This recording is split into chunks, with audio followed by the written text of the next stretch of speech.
River Ryan goes on the injured list, which should make Dodger fans wonder why Mark Pryor isn't answering questions.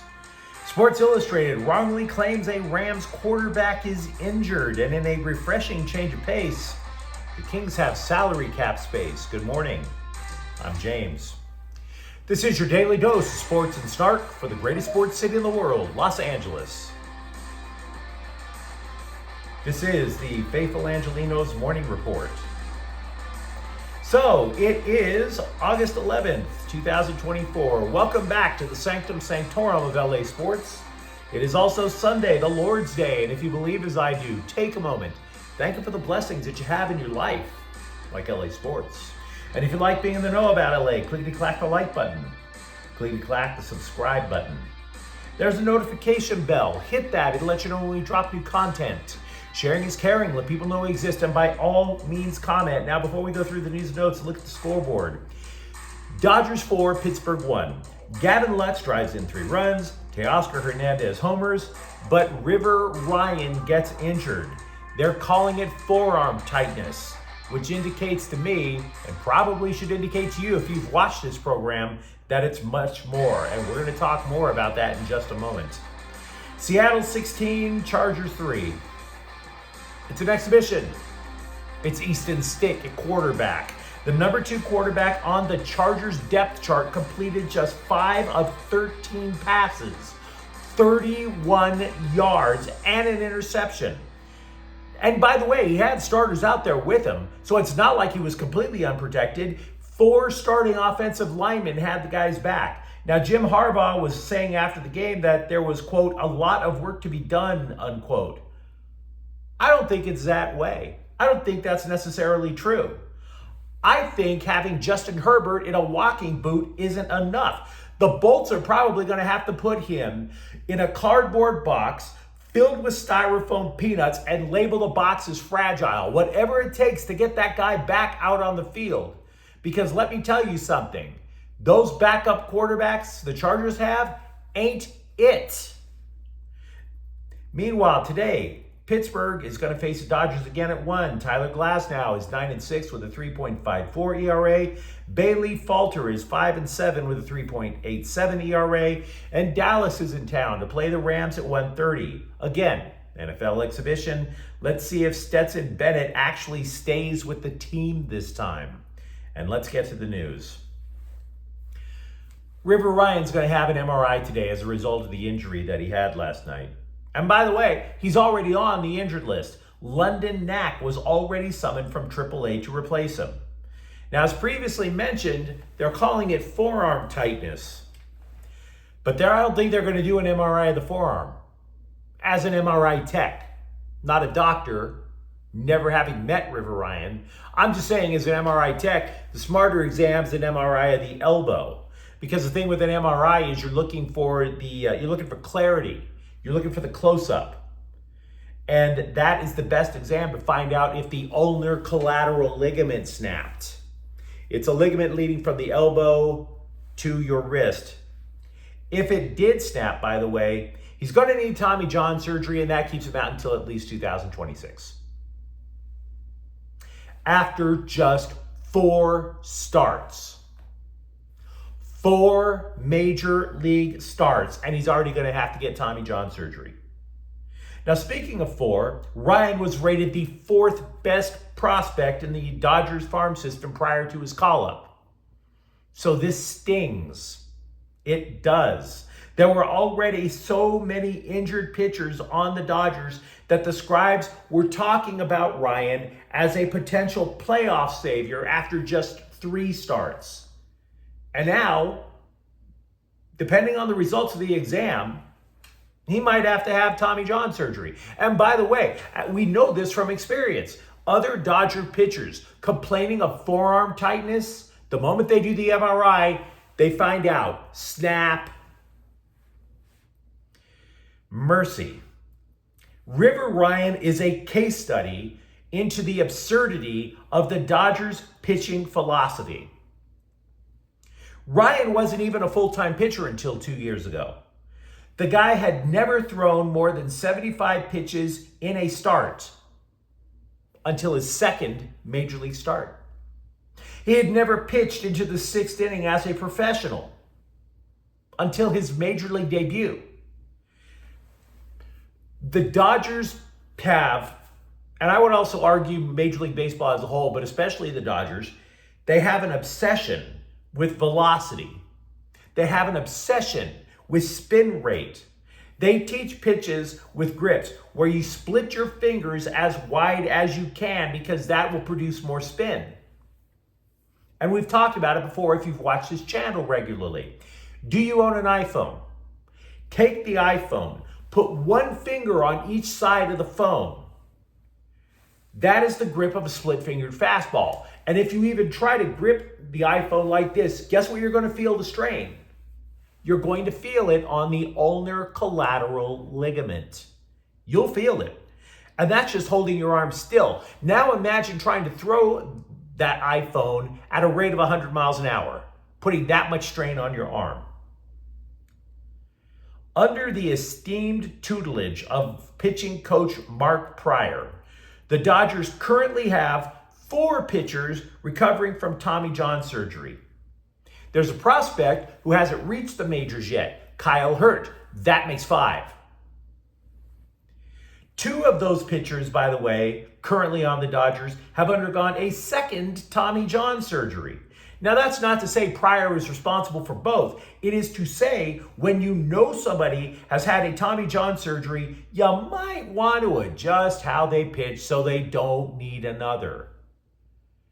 You know, kind of like somebody who has cancer might not want to keep smoking.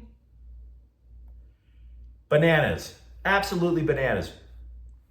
Many coaches will tell you that one of the most important abilities any player can have, regardless of position, is to be available.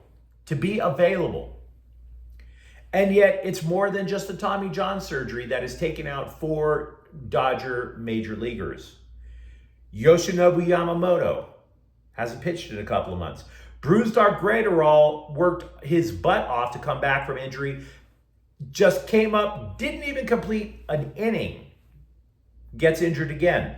Ryan Brazier, Connor Brogdon, Nick Frasso, 6 other Dodger players currently on the active roster were on the injured list this year. Now, by my count, that means that Mark Prior has overseen the work of 16 injured pitchers. 16. So I look back over my reporting in the last few weeks, and there I am, just giving you guys false hope. Oh, the Dodgers are getting healthy. The Dodgers are getting healthier. It's abundantly clear that the Dodgers, especially the pitchers, will never be healthy with their current pitching philosophy, which is implemented, not necessarily designed, but implemented by Mark Prior. So what does this mean for the Dodgers in the near term? Well, Dave Roberts claimed yesterday that this is the highest number of injuries that he's ever dealt with. But is that really true? Is it? The Dodgers rotation was absolutely unrecognizable by the time the playoffs rolled around last year. Do you remember that? There was a lot of reason for optimism behind that starting rotation at the start of the year. But I will grant you, at the start of 2023, Julio Urias was on that roster. We know why he's not there now. Obviously, it's not an injury. But by the time the playoffs rolled around, it was Clayton Kershaw, Lance Lynn, and 3 rookies. Now, it's not that bad this year. Tyler Glasnow, Jack Flaherty, Kershaw, that's a workable top 3. If they could stay healthy for the remainder of the year. But the Dodgers have something to answer for. This is not a coincidence that as many as 16 major league pitchers have at least spent some time on the injured list this year. And that's a memo. Speaking of Dodgers pitching, Roberts said Walker Buehler will make his return to the Dodgers rotation Wednesday in Milwaukee. Guess what he had? You remember last year, Tommy John surgery. And Ryan Brazier is expected to return to the team in St. Louis this week. Cavan Biggio, meanwhile, cleared waivers. He chose to become a free agent instead of being optioned to AAA Oklahoma City.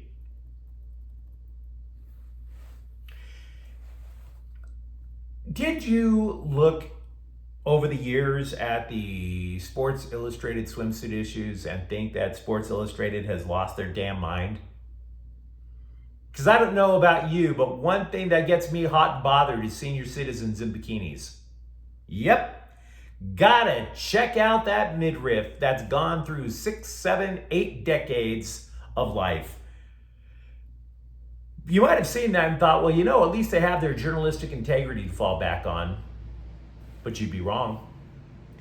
SI has incorrectly reported that Rams backup quarterback Jimmy Garropolo has been shut down for the entire preseason due to undisclosed health reasons. This caught me off guard last night, so I went bananas trying to validate it. I could not find a second report to validate that claim. And then I'm like, well, wait a minute, maybe they have a scoop. So I reread the Sports Illustrated report. They cited The Athletic. Hit the link. The Athletic didn't report that Jimmy Garropolo was hurt. Garropolo is not even on the Rams injured list. This matters because Garropolo is the number 2 behind Matthew Stafford. Number 3 is Stetson Bennett, who abandoned the team last year. So yeah, it's kind of important that Garropolo be available, wouldn't you say? The Athletic did not report Garropolo was hurt. Sports Illustrated, their scribe misread The Athletic. So when you read Sports Illustrated now, I want you to remember 2 things. 1, be a little skeptical of the reporting. And 2, photos of Martha Stewart and Gayle King spilling out of their bikini tops is freaking revolting. Don't want to see it. Regarding players who actually are injured, linebacker Ernest Jones, we have verified it. He is in fact hurt. The guy has not recovered from a knee issue that popped up during off-season training activities. There are, as you've probably noticed, new kickoff return rules in the NFL. This is something that the NFL has basically pilfered from the XFL. And this has revived speculation that Tutu Atwell could be quite valuable on special teams. He's always been known as a speedster. The problem is that he blasted out his shoulder returning punts as a rookie. Only the game has changed. Instead of the kicking team sprinting downfield and running into each other at full speed, the kicking team, with the exception of the kicker, lines up way further downfield, and you have to wait for the returner to catch the ball. Consequently, the person returning isn't running into a mob. They're running into a bunch of tacklers who are spread out. So you're not looking for a wedge of blockers as much as you are like a running back, looking for a little bit of a hole to squirt through. So Atwell is actually on board. He's okay with returning kicks now. Quote, "They gotta wait till I catch the ball? It's gonna be a dangerous thing. I'll take a chance at that this year," unquote. Atwell isn't the only one who could revive his career with the Rams this preseason. Do you remember Logan Bruss? It was just 2 years ago that the Rams were so excited to draft Logan Bruss with their top pick that a scout jumped off the roof of a house, cannonballing into a pool. That's how excited they were to bring in Logan Bruss. Then the dude's career was completely derailed by injuries. It was so fast, so pronounced, that the Rams actually released their pick and then signed him to the practice squad because nobody would take him. Bruss is now second on the depth chart behind guard Jonah Jackson, who is currently out with a scapula injury. Now, he's not starting tonight for the Rams, but you could deduce that Bruss is going to get plenty of playing time and plenty of chances to make the team. The Kings site, Mayor's Manor. It is not an official Kings site. It's put together by a guy who's pretty responsible. He estimates that the team has almost $1.6 million in cap space. This is not to suggest that the Kings are going to go out and make a splash in whatever is left of NHL free agency. Come on. But what it is suggesting is that if you think about the Kings for the last couple of years, they handed out so many bad contracts. Cal Peterson, obviously Pierre-Luc Dubois, that the Kings were so pressed up against the salary cap. There were times where the amount that they had of cap space wouldn't have even bought you a decent item at CarMax. You would have been left buying a car that you would see off the side of the road with a spray painted price tag on it.